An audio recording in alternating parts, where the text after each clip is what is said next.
I no longer want a soulmate. In fact, I don't even think soulmates exist, and no, this isn't a new phenomenon. It's not like soulmates used to exist and modern dating ruined the possibility of that ever happening. I just don't think they ever existed, and trying to chase and find a soulmate is trying to chase an illusion.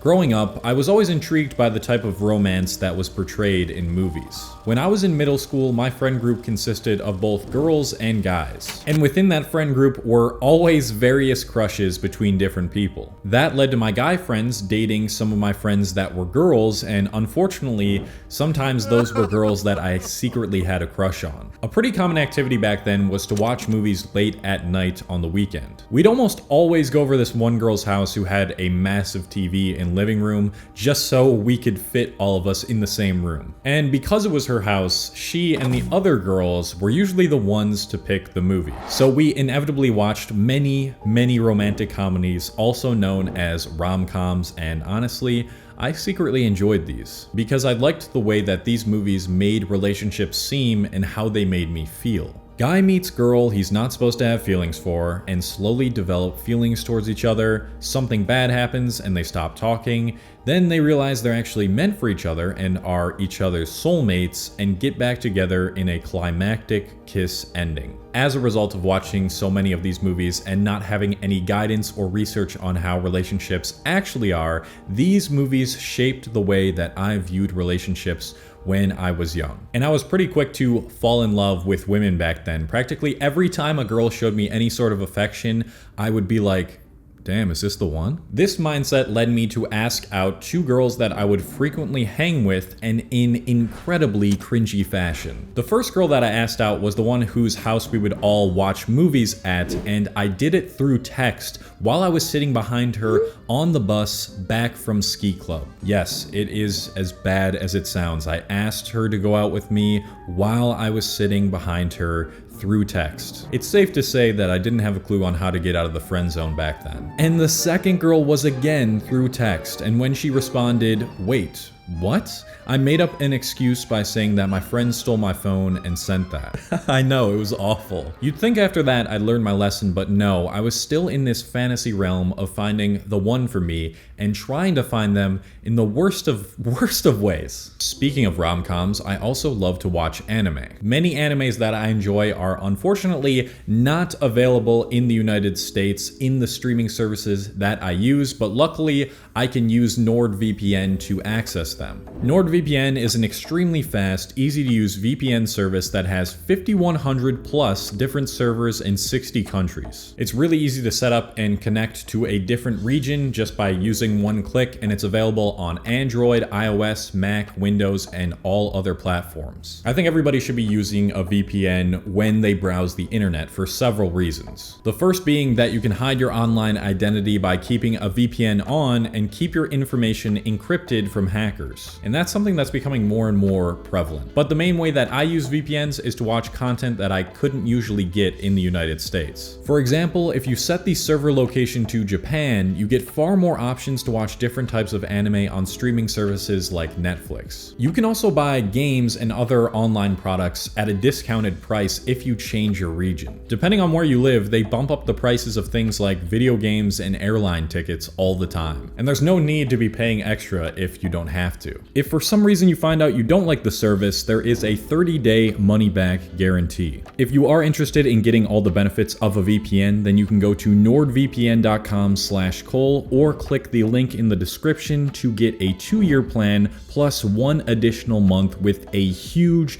discount. Thank you again to NordVPN for sponsoring this video. Alright, let's get back to the story of me being an absolute fool when it comes to relationships. So once I got to the age of 15, I finally got in my first relationship. And throughout this relationship, I would be going back and forth between whether this girl was my soulmate or not. On good days, I would be fairly certain that she was, and then on days where we would argue or get into a disagreement, I thought this relationship might not be for me. Eventually, things kind of faded out when we went off to college and we broke up, and I decided decided that I was gonna take a little bit of time to just have fun by myself. You might think that this is the point in the story where I learned my lesson that I should not base my relationships or finding a relationship off of movies, but I did not. After a while of having fun by myself, I turned back to the idea of having the one for me. Finally, after being in a relationship from the time I was 15 until I was about 23, I've had time to gather my thoughts and reflect on those times and change the way that I view relationships. But this took some time to develop because when I first got out of my second breakup, I had a very bitter taste towards relationships in general, and I thought that I would never be in one again. But that was probably just a trauma response from getting dumped twice and having my idea of relationships and women completely shattered. Recently, I was in the middle of one of my meditation practices, and I just had one sentence come up that really perfectly described my feelings towards not only relationships, but the entirety of life as a whole. And that sentence was this: life is just an endless series of chasing a feeling. We do this with everything we do. It's what drives all of our daily actions. We hold these ideas of what our potential future could look like and how that would make us feel, and we go after that. When we find certain things that elicit a positive response out of us and make us feel good, we repeat the process of doing those things to chase that feeling again. And some of these things that elicit a positive response for us are actually good for us, and others are temporary, instant gratification things that don't actually bring long-term happiness and fulfillment. When I make YouTube videos, which I believe is mostly an actually positive thing to chase, I am chasing the feeling from having accomplished something that is hard. On a more macro scale, I'm chasing a lifestyle that allows me to have a lot of freedom and travel the world and meet new cool people, and that too is just a feeling. It's not that the chasing itself is a bad thing, but what you chase that matters. But no matter what you do, and if it is actually beneficial to you or not,